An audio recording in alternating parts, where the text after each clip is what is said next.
Hey guys, I know it's been a while since I posted. I'm going to try to start bringing a little bit more content to the channel. Doing something a little bit different today, not really car boat related. Starting to build my garden and wanted to kind of explain why I chose what I chose and show you the product and just walk you through kind of a assembly and setup of the garden. So I had a couple different choices when going with garden. You can do your standard wood frame, the timber frame, but I wanted something that would last a little bit longer, so I opted to go with metal raised beds. I opted for the raised beds because my mom's going to be gardening with me and don't want to have to lean over quite as far. And the metal beds last like 25 years. I chose to go with the brand Vego Garden. I'm not associated with them in any way. Bought it with my own money. But they seem to have one of the best products on the market. I've never used them before, but I wanted to show you guys kind of what it's all about and how to put them together. So this is what you get in the 10-in-1 modular raised bed. It comes completely disassembled, and with the 10-in-1 you can see you can build these different configurations here of garden beds. I went with the standard 4x8, which is a 45 cubic foot bed. Shows you what comes in the box. This is the layer. They've got the zinc coatings on there to keep heat out. They're made of steel. They should not rust. Stainless steel hardware and everything. So I'm gonna go ahead and unbox this and show you what all comes in it. Okay, so we're gonna go ahead and unbox this thing. I'll show you what is all involved in it.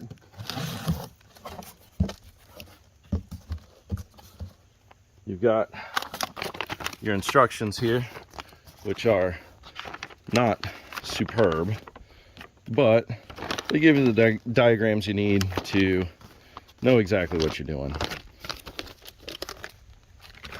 And you got some support rods here to help brace the sides, a rubber strip to go around the top so once it's finished you don't have any cut risks, bag of hardware. We'll sort that here in a minute. Then you've got 3 different types of panels. Your short panels, and you can see the white's the inside, the green's the outside. I opted to go with green just for aesthetics. They offer several different colors. Got your long sides.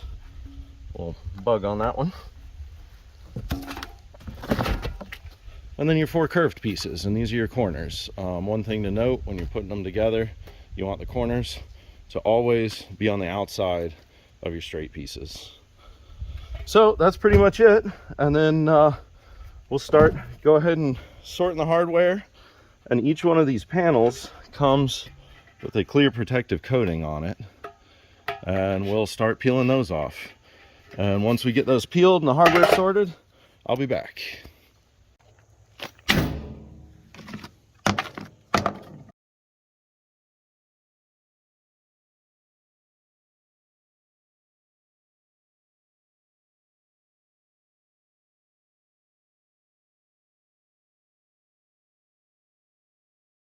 Okay, so now it's sorted.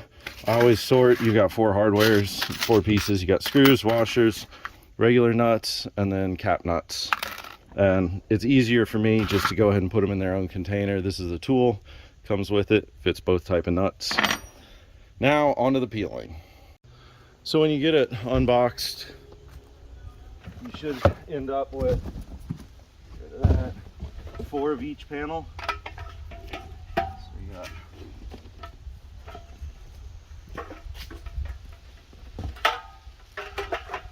4 curves. Yep, 4 of these long guys. And 4 of the short ones. Both of them have this protective coating. Be very careful because the edges are extremely sharp. And this is by far the worst part of the job. You have to peel the coating off both sides of every panel. So we're going to go ahead and do that, and then I'll be back.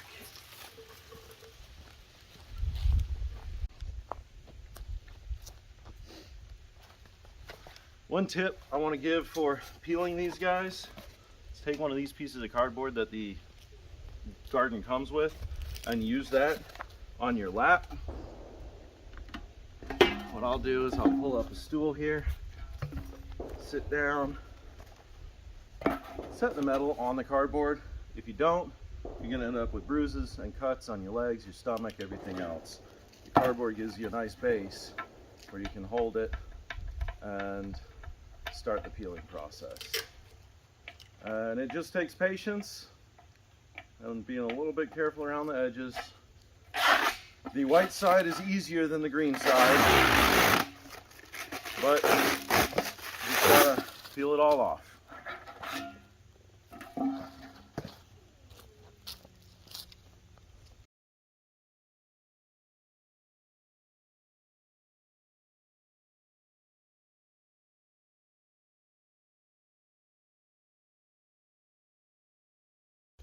So now that it's de-peeled, which is by far the worst part of the job, I generally like to lay it out just kind of how it's going to be.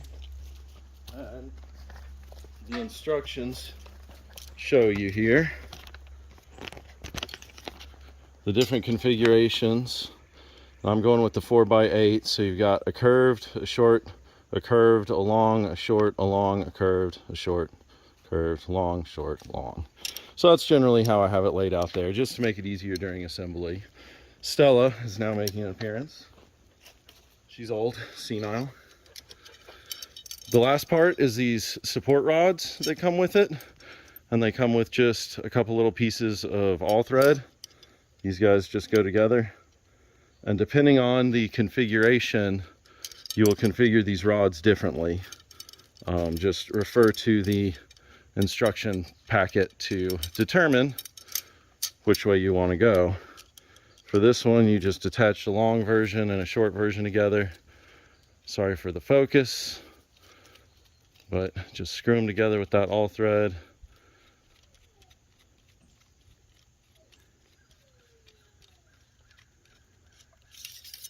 And then you have a screw hole. Come on, focus. Then you have a screw hole in either end, and that will attach to the outside of the beds. So now I'm going to go around and tighten the hardware, finger tight. Just go ahead and put it together. I'm going to leave it finger tight until it's in its final resting spot to allow it to flex just a little bit. And then once it's in its final spot, I'll go around with an electric screw gun and just snug them all up.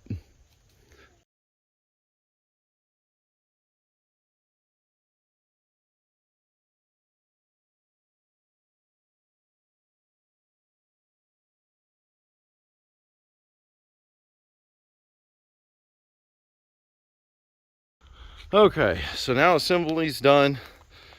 Just a few quick tips. I always forget to skip the hull third down for this configuration for those rods. I install those last. The cap nuts for this configuration just go on the top two, and the rest are normal nuts. Again, remember to keep your corners on the outside. This is what it looks like when it's done, though. I've got the rubber panel around it, or the rubber strip to keep you from cutting yourself.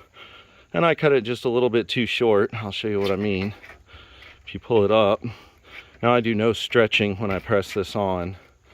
It just clamps right on.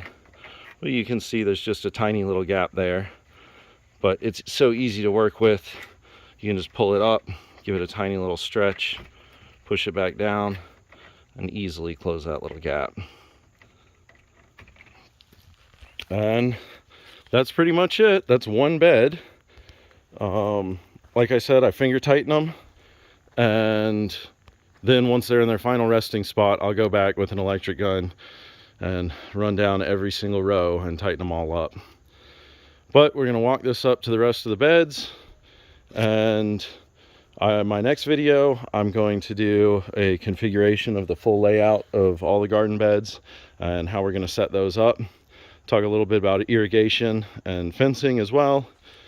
But I just wanted to show you guys what it takes to put one together, give you a couple tips on putting it together. I use no tools for this part. Everything is just done by hand, just finger tight. Another tip, sometimes if they're like this, as you can see, I'm not building this on level ground. So like over here where it's not quite touching the ground, if you can't quite get the holes lined up, go ahead and start the top and then pin a bottom one, and that'll keep the rest lined up so you can just drop them in one by one. It generally takes me about 20 minutes start to finish, once the peeling process is done. The peeling process is by far the biggest pain. So after all the beds are done, there's always a few extra nuts and bolts left over. I like to save from doing all the garden beds. This is what I've ended up with in spare parts. Here's another quick look at the instructions. Like I said, these are the 10-in-1 modular beds. They offer many types. But it kind of gives you a basic rundown. Not superb, but you don't really need that many instructions. You just kind of build it like I said, and there's your contact information. Like I said, I'm not affiliated with Vego Garden at all. They just seems like the option to go with. I liked their colors. They did take a while to ship, but we're gonna go ahead and lay the garden out. All right, so that's pretty much one of the beds. I have the others all assembled, so this is the final bed for me now. In my next video, we will be doing the full garden layout, getting the beds in their positions, talking about irrigation, fencing, things like that. Please subscribe. It helps me out a lot. I know I haven't been around. I haven't been making videos, but I'm going to try to start doing that a lot more. It's going to be pretty much my adventures, car stuff, boat stuff, gardening stuff, just my various hobbies. And if you learn something, if it's interesting, come on back and watch my next video. Thanks.